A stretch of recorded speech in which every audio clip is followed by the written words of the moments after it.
Je suis le père Pierre-Marie Brainer-Beldan et c'est avec une grande joie que j'accepte de partager avec vous qui nous écoutez par la radio Massabielle, vous qui nous écoutez également par les réseaux sociaux et aussi tous les paroissiens des paroisses de Basse-Terre, dont le père Anthony à la charge. Alors, François de Sales, évêque de Genève, disait « Il n'y a point de déshonneur à pardonner, et s'il y a un déshonneur, ce n'est qu'aux yeux du monde. » Et le feu pape Benoît XVI, dans son homélie à l'occasion de la Pentecôte en 2005, disait « Ce n'est que dans le pardon que s'accomplit le véritable renouveau du monde. Rien ne peut améliorer le monde si le mal n'est pas surmonté. Et le mal ne peut être surmonté qu'avec le pardon. » Et notre pape actuel, le pape François, dans sa méditation sur Notre Père, le 20 juin dernier, disait « Il est si difficile de pardonner aux autres. Cela est vraiment difficile, car nous portons toujours en nous de l'amertume. On ne peut pas prier en conservant dans son cœur de la rancœur pour ses ennemis. » Frères et sœurs, parler du pardon en ce temps de carême, c'est rappeler son origine, sa place centrale à la fois dans l'Ancien et le Nouveau Testament, qui le présente comme un attribut divin. C'est aussi rappeler qu'il est une exigence pour les croyants et une clé de la réconciliation entre Dieu et l'humanité. Le mot grec aphiemi, traduit par pardon, implique le lâcher-prise ou la libération. De même, un autre mot grec utilisé pour le pardon, charizomai, qui signifie accorder un pardon libre et inconditionnel, se montrer gracieux, gentil, bienveillant, accorder le pardon, pardonner, donner gracieusement, donner librement. Le pardon est issu également du latin perdonare, signifiant donner complètement, faire grâce, ne pas tenir compte d'une faute. Eh bien, cette idée de don gratuit, voire d'un désintéressement de ses droits à la vengeance ou à la justice stricte, ouvre déjà une dimension spirituelle. Dans le Nouveau Testament, Dieu se révèle comme un Dieu miséricordieux, prêt à pardonner son peuple malgré ses fautes. Dieu, un Dieu de pardon. Le Seigneur est miséricordieux et compatissant, lent à la colère et riche en bonté. Psaume 103, verset 8. Le pardon est l'acte libre et miséricordieux par lequel Dieu donne à l'homme, malgré le péché, accès à sa grâce qui restaure celui-ci dans sa relation avec lui. Deuxième livre des Chroniques, chapitre 7, verset 14. « Si mon peuple s'humilie, prie, cherche ma face et se détourne de ses mauvaises voies, je l'exaucerai des cieux, je lui pardonnerai son péché et je guérirai son pays. » Le pardon dans l'Ancien Testament est souvent conditionné par la repentance et l'obéissance à la loi de Dieu. Que le méchant abandonne sa voie et l'homme d'iniquité ses pensées, qu'il retourne au Seigneur, qui aura pitié de lui, à notre Seigneur qui ne se lasse pas de pardonner. ne te venge pas et ne garde pas de rancune contre les enfants de ton peuple. Tu aimeras ton prochain comme toi-même. Lévitique 19, verset 18. Oui, le pardon entre les hommes est déjà annoncé dans le Nouveau Testament. Nous voyons Joseph qui pardonne à ses frères qui l'ont vendu en esclavage, montrant ainsi un exemple de pardon. Genèse 50, versets 20 et 21. Avec Jésus, le pardon prend une nouvelle dimension. Il devient inconditionnel et est au cœur de l'Évangile. Jésus est venu pour offrir le pardon des péchés. Jean 1, verset 29. Voici l'agneau de Dieu qui enlève les péchés du monde. Le pardon est accordé à ceux qui croient en lui, nous dit Saint Jean. Jean 1, chapitre 1, verset 9. Si nous confessons nos péchés, il est fidèle et juste pour nous les pardonner et nous purifier de toute iniquité. Frères et sœurs, l'enseignement de Jésus sur le pardon est clair. Pour lui, le pardon est un don illimité. Pardonne-nous nos offenses comme nous pardonnons à ceux qui nous ont offensés. Aimez vos ennemis, faites du bien à ceux qui vous haïssent. Lorsque Pierre lui demande combien de fois doit-il pardonner, Jésus lui répond, je ne t'ai pas dit 7 fois, mais jusqu'à 70 fois 7 fois. Matthieu 18, verset 22. Cela signifie que le pardon ne doit pas être compté, mais offert sans cesse. Jésus montre à plusieurs reprises qu'il est venu pour pardonner les pécheurs. Jean 8, versets 1 à 11. Il dit à ceux qui veulent lapider cette femme que celui qui est sans péché lui jette la première pierre. Puis il dit à la femme, je ne te condamne pas non plus, va et ne pêche plus. Jésus accorde également son pardon à Zachée, le collecteur d'impôts, ce pardon qui transforme la vie de Zachée. Jésus pardonne à ceux qui le crucifient. Père, pardonne-leur, car ils ne savent pas ce qu'ils font. Luc 23, verset 34.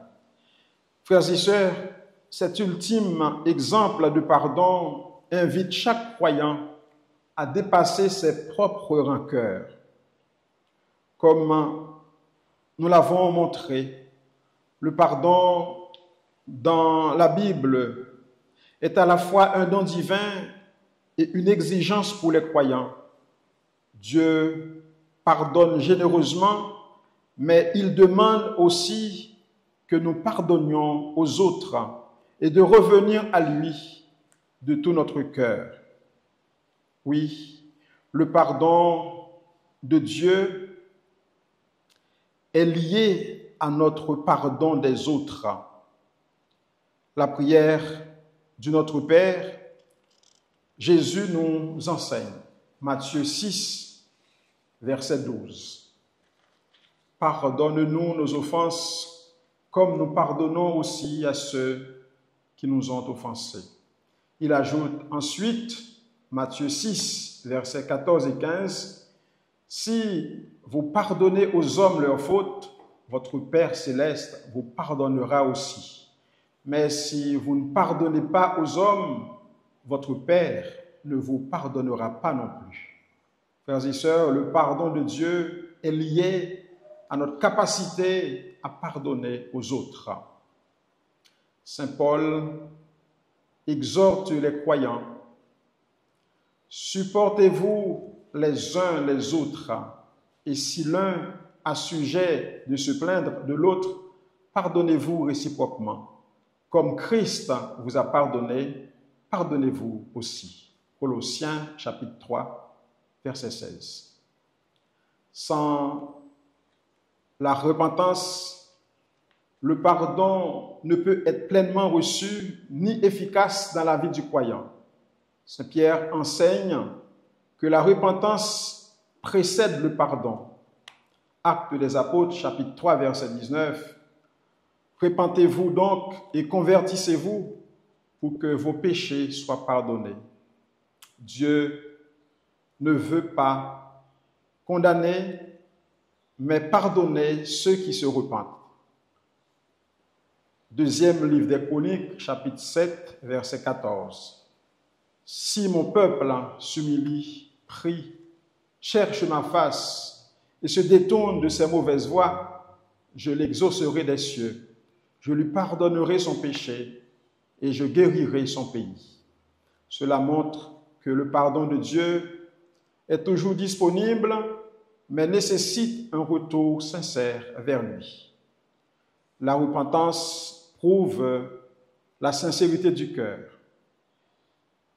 Cette repentance, frères et sœurs, ne se limite pas à des paroles, mais se manifeste par un changement d'attitude et d'action. Matthieu 3,8, Jean-Baptiste insiste sur des fruits dignes de la repentance. Produisez-vous donc des fruits dignes de la repentance.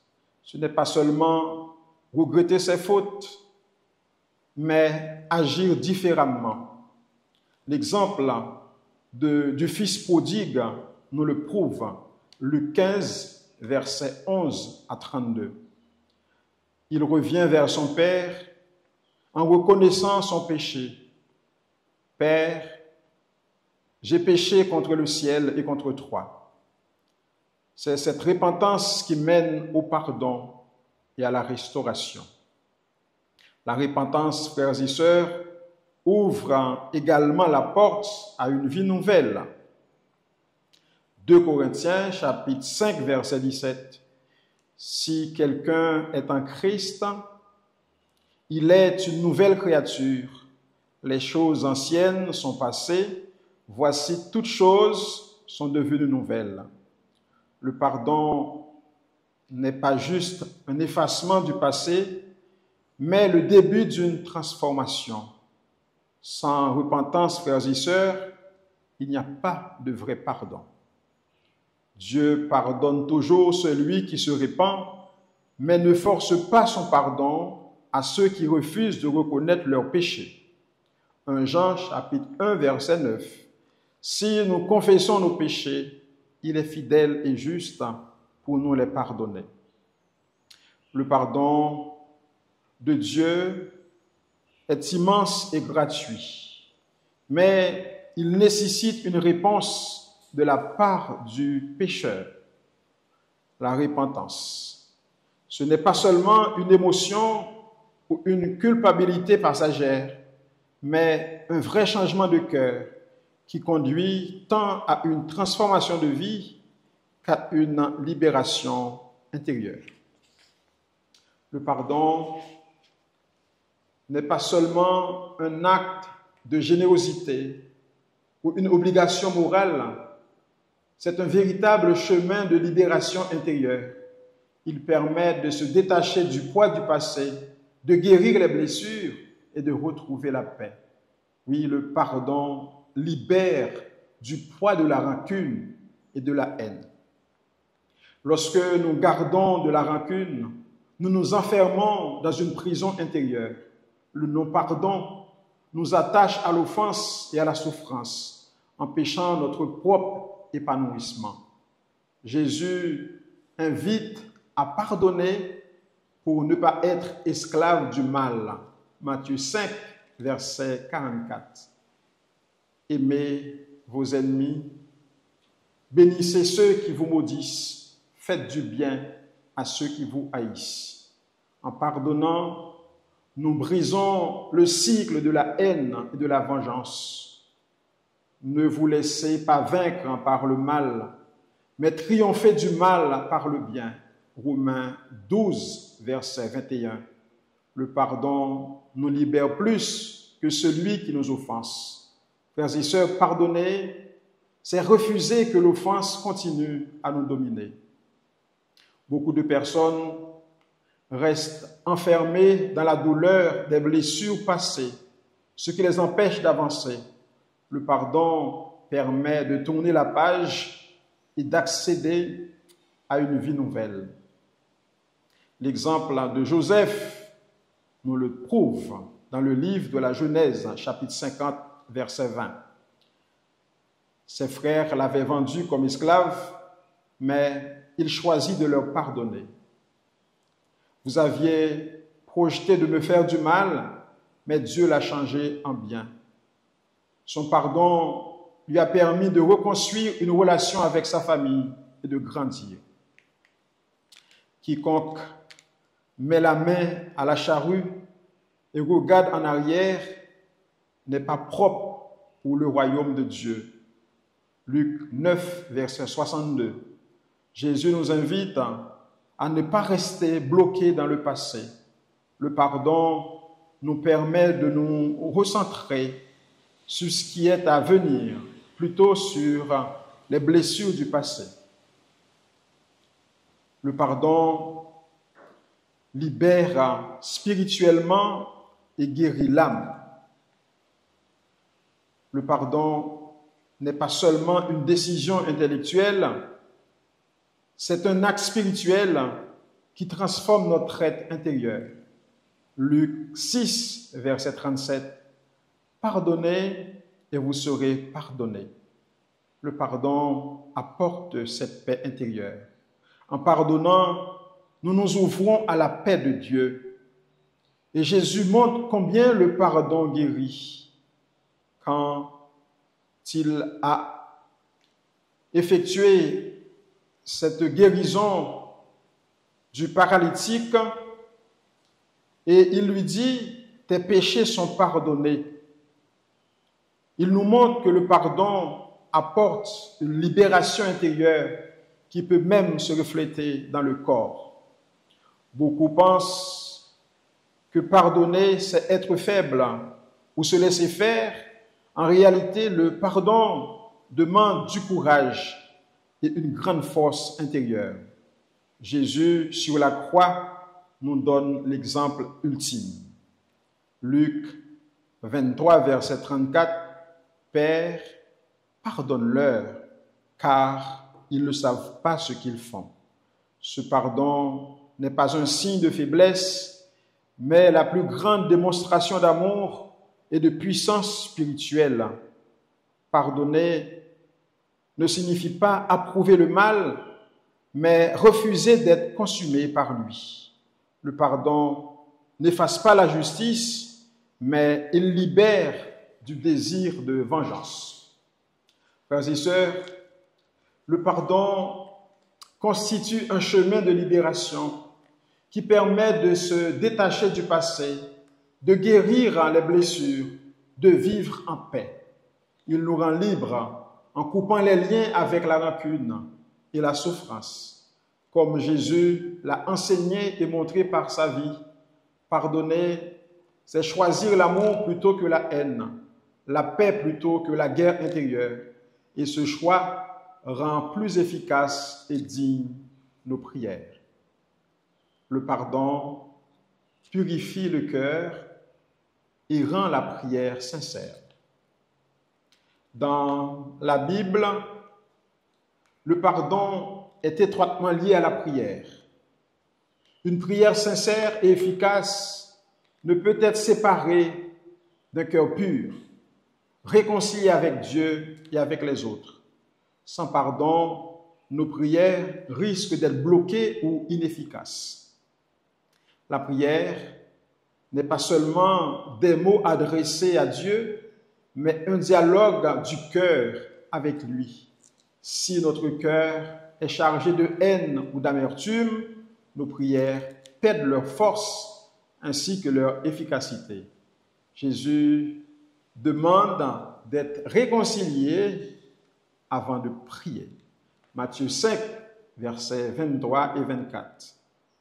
Si tu présentes ton offrande à l'autel et que là, tu te souviennes que ton frère a quelque chose contre toi, Laisse là ton offrande, va d'abord te réconcilier avec ton frère, puis viens présenter ton offrande. Frères et sœurs, la prière devient authentique lorsqu'elle est portée par un cœur en paix. Un cœur purifié par le pardon est agréable à Dieu notre Père. Psaume 24, versets 3 et 4. Qui pourra monter à la montagne du Seigneur? Qui s'élèvera jusqu'à son lieu saint? Celui qui a les mains innocentes et le cœur pur. Pardonner, c'est rendre notre cœur pur devant Dieu. Le pardon attire également la grâce et la bénédiction sur nos prières. Dieu bénit ceux qui pardonnent et les comble de l'abondance de sa grâce. Lorsque vous êtes debout pour prier, c'est Marc 11, verset 25. Si vous avez quelque chose contre quelqu'un, pardonnez, afin que votre Père qui est dans les cieux vous pardonne aussi vos offenses. Pardonner à ce moment-là ouvre la porte à la bénédiction de Dieu. Le pardon nous rend dignes de recevoir la miséricorde divine. Matthieu 5, verset 7. Heureux les miséricordieux, car ils obtiendront miséricorde. Un cœur qui pardonne attire la bienveillance de notre Dieu, de notre Créateur. Alors, aujourd'hui, frères et sœurs, en cette 4e semaine de carême, demandons-nous qu'est-ce que je dois laisser aller? Qui ai-je besoin de pardonner? Et surtout, ai-je vraiment accueilli le pardon de Dieu pour moi-même? Le pardon, c'est un don total. C'est ce que Dieu a fait pour toi. C'est ce que Dieu t'appelle à vivre à ton tour pour goûter la vraie liberté. Le carême est surtout un temps propice pour se réconcilier avec Dieu, avec tes frères et avec toi-même à travers le sacrement de la réconciliation.